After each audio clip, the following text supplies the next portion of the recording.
It's one of the most historic cycling events in North America. The Gastown Grand Prix in Vancouver is a popular event with some of the world's top pro cyclists racing head-to-head through the streets of historic Gastown. And it's bigger than ever this year with 145 men and 82 women registered. Now, just the day before, on Tuesday, we were in New Westminster, where the course was particularly challenging due to all the hills. No hills here in Gastown, but it ended up being very challenging for a very different reason.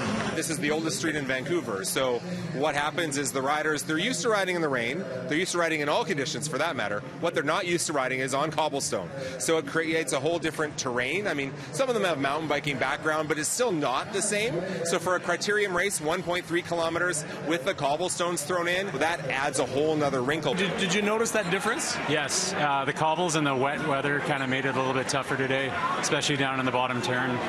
But yeah, it's fun to race in Gastown on the old streets, definitely a mix of pavement and stuff like that. Makes it interesting.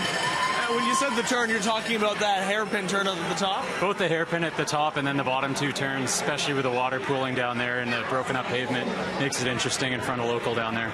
Those are nasty little turns. What goes through your mind when you're mid-turn? Hold your line and hope everybody else does the same thing. And where are you joining us from? Calgary, Alberta, but I grew up here in North Van. Are you impressed by just how fast they actually go? Yeah, I think that they go very fast. Do you get a little nervous considering how fast they go on these cobblestone streets? Only for the riders. And especially since it rained today for the first time in like such a long time. We've had no rain, so why today, right? You're going to be holding your breath? Yes, for the riders. I'm okay because I'll be out here. Yeah, I do. I slipped myself just walking up there now. So, yeah, I would be a bit, especially on that turn up there, it seems very sharp. But, yeah. I feel like they've a lot of practice with rain in Vancouver, though, so at least it's probably not their first rodeo in that respect. Since 1973, some of the best riders in the world have not only participated but been crowned champions here at the Gastown Grand Prix. This race is a part of BC Super Week, with the next races scheduled to take place in Burnaby, followed by Poco and White Rock. In Vancouver, David Zura, City News.